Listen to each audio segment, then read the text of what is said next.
Hi, everyone. So I'm back talking about interpreting the quotients and doing inverse operations. So today we're going to work on completing this table below using the array. So we have everything we need to know from the array alone.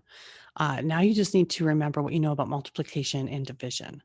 So for multiplication, you know you're looking for a total number at the end and you'll be multiplying two factors. So for this one, we have two rows of 4.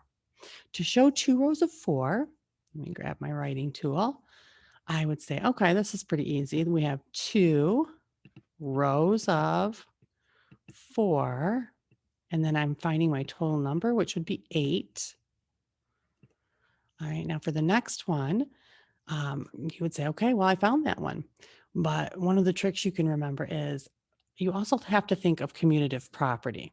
So now I know two rows of 4, but what if I turned this and made it 4 rows of 2? If I had 4 rows of 2, I would still have 8, and that's commutative property.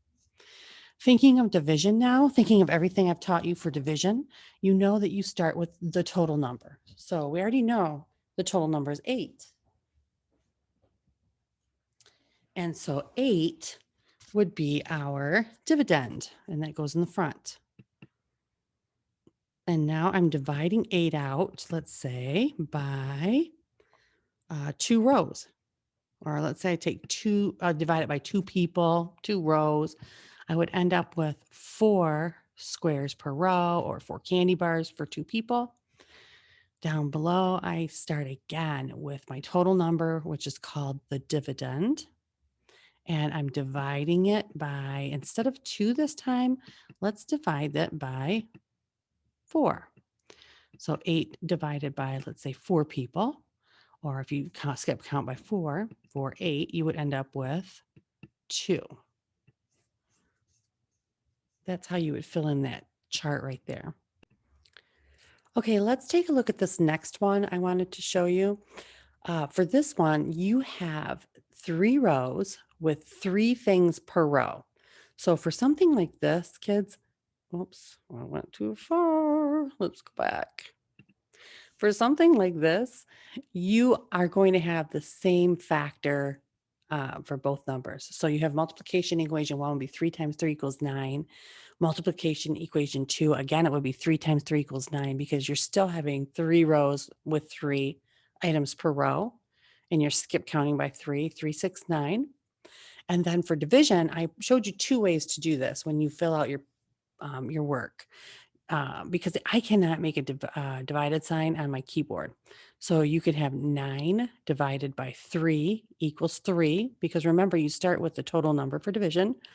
Or sometimes you can use this backslash thing here and say 9 divided by 3 equals 3. I wanted to show you those 2 different things.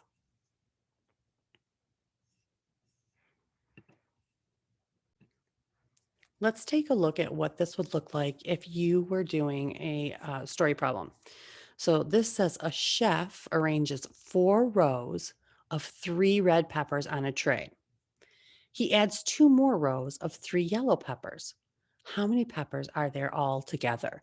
So the best thing to do for something like this is if you have scrap paper or whiteboard, I would draw that first. And I would start with 4 rows of 3 red peppers. So let me start with that. I'm going to do 4 rows. There's 1 row of 3. There's 2 rows of 3. There's 3 rows of 3. These will be my red peppers. Here's 4 rows of 3 red peppers. And then the story problem says he adds 2 more rows of 3 yellow peppers. So let me get a different stamper.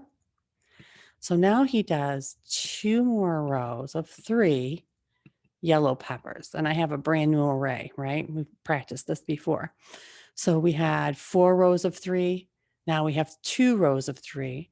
So 4 threes, 5 threes, 6 threes is our new array. And to write 6 threes, I would say that's pretty easy. I can do 6 times, or 6 rows of 3 equals, and I can find my answer by skip counting by 3, 3, 6, 9, 12, 15, 18, and that would be 18, right? That's how many peppers are there all together. And I used multiplication because it wanted to know all together, and it was equal groups. So I knew that all together was one of my keywords.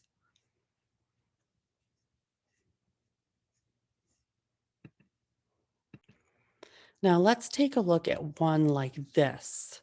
So for this one, it says 2 students equally share 8 crackers. How many crackers does each student get? This is different than the one I did last time because I know the total number now, right? So I know I'm starting with these 8 crackers. So let me grab my stamper and I'm going to let the stars be my crackers. 2, 3, 4, 5, 6, 7, 8. And I knew there were 2 students. So I made 2 rows and I filled them in until I ended up with 8 crackers. So for this one, since I'm starting with total number, I know I'm going to be doing division. Okay, so I'm going to start with my total number, which is 8, and I'm dividing out these crackers among these 2 students, and they end up each having 4 crackers. That's what my answer would look like for this one.